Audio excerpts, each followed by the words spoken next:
వారికి ప్రభుత్వం ఇచ్చిన దాన్ని అక్కడ ఇప్పుడు ఇరిగేషన్ పూర్వం ఏంటంటే ఇరిగేషన్ సంబంధించిన సామాన్లు పెట్టుకోవడానికి వాటికి కూడా కొన్ని స్థలాలు ఇచ్చాం. ఆ స్థలం అటువంటి స్థలాన్ని ఆ స్థలం ఎక్కడైనా మనం ఉపయోగించుకోవచ్చు. దీన్ని ప్రభుత్వం దగ్గర ఆర్డర్ తీసుకున్నాం, ప్రభుత్వం అనుమతి ఇచ్చింది. రెవెన్యూ వారికి దాన్ని ఇవ్వడం జరిగింది. కలెక్టర్ కాంప్లెక్స్ నిమిత్తం స్పీడ్గా మీరు కంప్లీట్ చేయండి అని చెప్పి ఇవ్వటం జరిగింది. సో ఆయన అపోహ రూల్ వరకు ఆయన అనుకున్నది బహుశా ఇందులోంచి కాలువలు వెళ్తున్నాయనో ఇందులో పెద్ద ఇరిగేషన్ ట్యాంక్ ఉందనో వారు అనుకుంటే వారు అనుకోవడంలో ఎటువంటి దోషం లేదు. కానీ ఇది ఇరిగేషన్ శాఖకి ఎక్స్ట్రా ల్యాండ్గా ఇచ్చిన దాన్ని రెవెన్యూ అవసరాల నిమిత్తం రెవెన్యూ వారికి దాన్ని హ్యాండ్ ఓవర్ చేయటం జరిగింది. దీనికి నేను ఆ ప్రాంతానికి సంబంధించిన ఆ చుట్టుపక్కల ఉన్న ఎన్నో కాలనీలు కూడా వస్తున్నాయి. వాళ్ళందరినీ మీరు మనం కలెక్టివ్గా ప్రభుత్వానికి ఎన్నీళ్ళకి చన్నీళ్ళలాగా మనందరం కూడా కలెక్టర్ ఆఫీస్కి ఒక ఫండ్ లాగా ప్రజలందరూ ముందుకు దీనికి ఓన్లీ ఈ ప్రాంతం వల్లే కాదు, జిల్లాలో ఉన్న అందరితోనూ మాట్లాడటం జరుగుతుంది. మనకంటూ ఒక సొంత ఆఫీసు, ప్రతిదానికి మనం ప్రభుత్వం మీదే సంపూర్ణంగా ఆధారపడి ఉండకూడదు. మనం కూడా చొరవ తీసుకుని మన జిల్లాని మనం ఒక మంచి కలెక్టర్ ఆఫీస్ నిర్మించుకునే విధంగా ముందుకు వెళ్ళాలి అని చెప్పి మాట్లాడటం జరిగింది. ఇప్పుడు మనం రియల్ టైం ర్యాపిడ్ రెస్పాన్స్ కోసం సీసీ కెమెరాస్ పెడుతున్నాం. మరి సుమారు 3 కోట్లు వ్యయం అవుతుంది. అదంతా కూడా ప్రజలు ఇచ్చారు. ప్రజలు ఒక నేను ఒక మా స్నేహితులు ఎక్కడెక్కడో ఇచ్చారు. ఎందుకంటే లా అండ్ ఆర్డర్ అవసరం కాబట్టి. సో అది మరి ప్రజల సహకారంతోనే చేసాం. అలాగే ప్రజల సహకారంతో మరి ఎవరు ముందుకు రావట్లేదు. ప్రభుత్వం మీద ఆధారపడితే డబ్బులు ఏమంటున్నారు. ఇప్పుడు మనం ఈ కోపల్లి బ్రిడ్జ్ 3 సంవత్సరాల నుంచి ఇస్తున్నారు, క్యాన్సిల్ చేస్తున్నారు. సరే మళ్ళీ ఏదో దండాలు పడితే మరి ఏదో అక్టోబర్ నాటికి మొదలు పెట్టుకునేలాగా ఏదో చేద్దామని చెప్పారు. ఎంతో అవసరమైన బ్రిడ్జ్ నారాయణపురం దగ్గర బ్రిడ్జ్ పడిపోయింది. ఏమైపోయింది? ఈ ప్రజా నాయకులందరూ 100 కోట్లు ఎట్టి కట్టేయాలంటున్నారు కమ్యూనిస్ట్ నాయకులు. ఆ మాత్రం కట్టలేరంటున్నారు.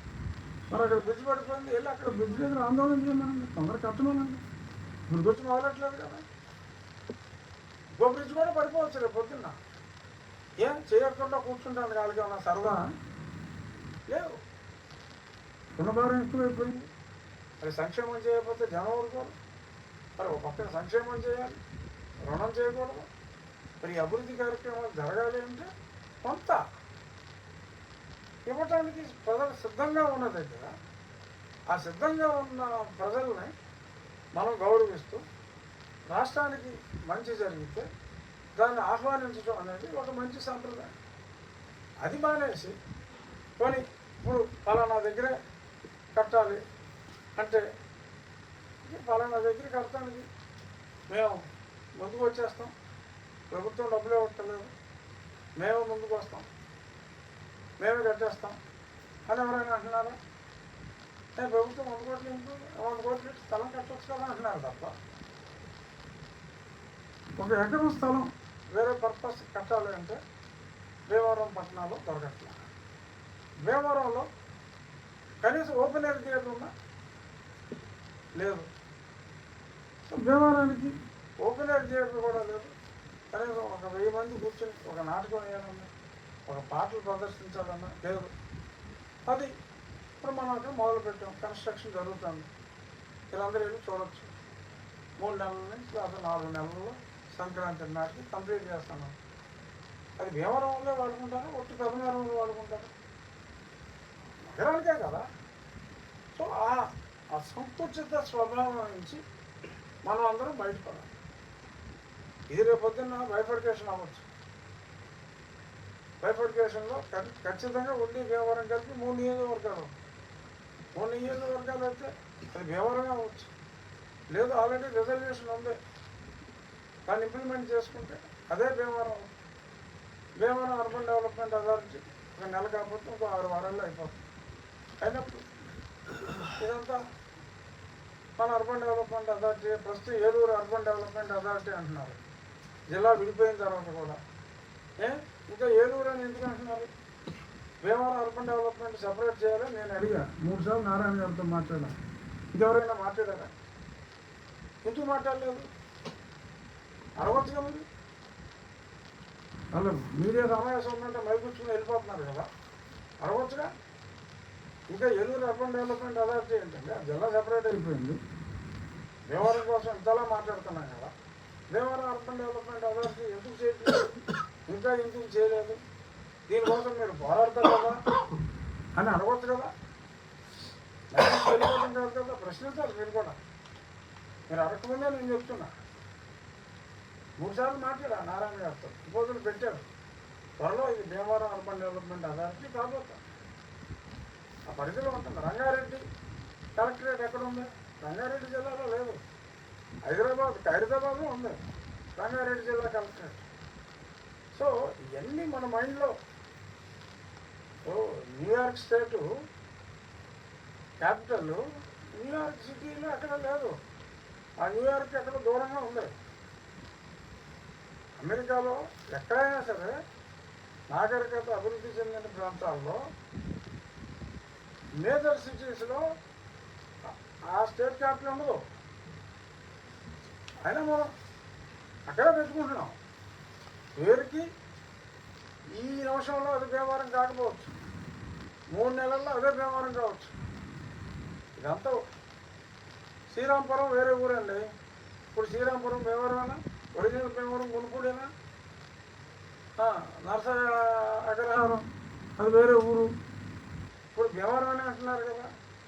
ఇప్పుడు జనమేరం అంటున్నారా, రాయలు అంటున్నారా, భీమవరం అని అంటున్నారు. అలాగే లేకపోతే దీన్ని కూడా ఆల్రెడీ భీమవరం అని అంటున్నాను.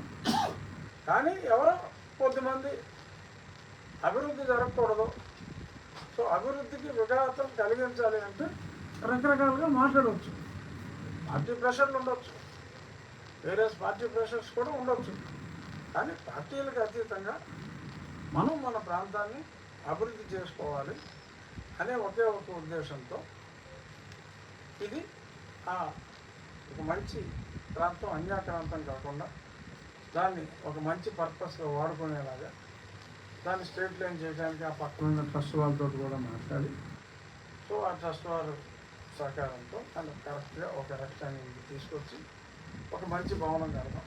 ఆ తర్వాత దాని పక్కన కూడా ఇంకొంత స్థలం కూడా మనం తీసుకుని ఫ్యూచర్ అవసరాలకు కూడా వాడుకునే విధంగా నేను ఎటువంటి సంకుచిత భావం లేకుండా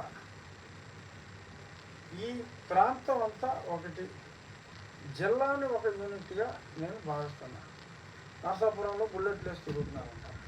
మళ్ళీ మన నర్సాపురంలో మాకు ఈ జిల్లా హెడ్ క్వార్టర్స్ నర్సాపురంలో ఉండాలి. మరి తణుకు తాడేపల్లి కూడా ఎందుకు అడగట్లేదో నాకు తెలియదు. అక్కడ కూడా 3 బుల్లెట్లు వచ్చేసింది ఈ మధ్యన. వాళ్ళు బుల్లెట్లు వేసి తిరగవచ్చు, వాళ్ళు అడగవచ్చు. సో నేననేది ఒకటి భీమవరం అని ఒక నిర్ణయం తీసుకున్నారు కాబట్టి ఆ భీమవరంలో ఒక మంచి స్థలం, ఎక్కడ రైల్వే అడ్డంకులు ఏమీ లేకుండా ఒక స్టేట్ హైవేకి అనుకుని అవతల స్టేట్ హైవే, యువతలో స్టేట్ హైవే, ఆ మధ్యలో ఆ లింక్ రోడ్ని కూడా బాగా వైడెన్ చేసి అన్ని విధాల అందుబాటులో ఉంది. పైగా ఇక్కడైతే ప్రజలు సగం భరించడానికి కూడా ముందుకు వస్తున్నారు కాబట్టి నేను అనుమతులు అన్నీ కూడా చెప్పి గౌరవనీయ ముఖ్యమంత్రి గారికి మీరు అడ్వకేట్ చేస్తున్న P4 స్ఫూర్తితో మేము ఇది నిర్మించడానికి రెడీగా ఉన్నాము అని చెప్పి నేను వారికి తెలియజేయడం జరిగింది. త్వరలో మీరు అనుమతిస్తే మరి శంకుస్థాపన కార్యక్రమం కూడా పెట్టుకుంటే బాగుంటుందని చెప్పి చెప్పడం జరిగింది. ఈ విషయం నేను ఎప్పటి నుంచో కూడా చెప్తున్నాను. నాకు కలిసిన మిత్రులందరికీ కూడా నేను చెప్పాను. అందరికీ తెలిసిన వ్యవహారం అనేది ఎప్పటి నుంచో. మరి నీకంటే టీవీ ఛానల్స్ కెమెరాలు అన్నీ ఉన్నాయి, ఏమీ లేకుండా అదే టిక్కు అని కొడుతూ ఉంటాడు అప్పుడు పని మాలినాడు. ఆడు ఫోటో వేసుకుంటాడు, దుర్యోధనుడు అని నా ఫోటో వేస్తాడు, ఎవడో ఫోటోలు వేస్తూ ఉంటాడు. ఆడు వేసి ఊరికనే ఏదో కంప్యూటర్లో టైప్ చేసి అక్కడెక్కడ సిల్లర్ కొట్టేస్తున్నాడు అని చెప్పి తెలిసింది. సిల్లర్ ఇచ్చిన వాళ్ళు కూడా చాలామంది చెప్తారు. సరే, ఏదేమైనా అలాంటి చిల్లర వార్తల గురించి నేను పట్టించుకోను. ఒక మంచి కాన్సెప్ట్తో ముఖ్యమంత్రి గారు ఇచ్చిన స్ఫూర్తితో ఆ కాన్సెప్ట్లో ఎందుకు మనం అభివృద్ధి చేసుకోలేం? వాళ్ళు ఎప్పుడో 5 సంవత్సరాల తర్వాత కడతాము అంటే అటువంటి కలెక్టర్ ఆఫీసుల్లో మనం మగ్గిపోవాలా? మన ప్రాంతం అభివృద్ధి చెందాలి. ప్రజలు ముందుకు వచ్చినప్పుడు వాళ్ళని గౌరవిస్తూ వాళ్ళకు కూడా ఒక మంచి కార్యక్రమంలో భాగస్వాములు అవుతున్నందుకు అభినందిస్తూ ముందుకెళ్దామనే ఉద్దేశంతో చేయటం తప్ప అసలు సింపుల్ కామన్ సెన్స్ క్వశ్చన్. ఇక్కడ కరెక్ట్ నాకేమన్నా కలిసి వచ్చేదేమో ఉన్నా, వ్యక్తిగతంగా నాకేం లాభం? నేను ఎంపీగా ఉన్నా గతంలో, 7 నియోజకవర్గాల పరిధి నాది. ఇప్పుడు అనుకోకుండా ఎమ్మెల్యేగా వచ్చాను. ఇప్పుడు ఎమ్మెల్యేగా వచ్చినప్పుడు నా డ్యూటీస్ నేను చేస్తూ, ఇది జిల్లాకి సంబంధించింది అయినప్పటికీ కూడా, జిల్లాది అయినప్పటికీ మనం కూడా ఇందులో భాగస్వామిగా ఉండాలని ఉన్నా. పొద్దున్న నేను ఎంపీ అవ్వచ్చు, లేకపోతే ఎమ్మెల్యే అవ్వచ్చు, లేకపోతే ఎమ్మెల్సీ అవ్వచ్చు, ఇంకోటి ఏదైనా అవ్వచ్చు, ఏది కాకపోవచ్చు. దీనివల్ల నాకు వ్యక్తిగతంగా ఏంటి నాకు కలిసి వస్తుంది? ఈ చుట్టుపక్కల మా ఊళ్ళో వండుకొని పొలం, ఎక్కడ వచ్చినా మా ఊళ్ళో పొలం రూపాయి పెరగదు, రూపాయి తగ్గదు. ఇక్కడ ఇల్లు తప్పితే ఇంకేమీ లేదు. దీనికి పెరిగేది లేదు, తరిగేది లేదు. వ్యక్తిగతంగా నాకు ఒక మంచి కలెక్టర్ ఆఫీస్ ఉండాలి అనేదే నా కోరిక. ఉండి పట్టిపోతున్నారు ఏంటి? చాలామంది మాట్లాడుతున్నారు, ఉండి పట్టిపోవడం ఏంటి? ఎక్కడ పట్టి వెళ్ళిపోతాం? అలాంటి సంకుచిత స్వభావం ఉంటే ఈ పెదామిరం వాళ్ళతో భీమవరంలో మున్సిపాలిటీలో ఈ 3 సర్వే నెంబర్లో మీరు కలుపుకోండి అని. ఎందుకంటే నా పక్కనే కాలం అవతల భీమవరం, ఆ కాలం ఎడగొచ్చిందా? భీమవరం మనోభావాలు దెబ్బతినేస్తాయి. కాలువ దాటితే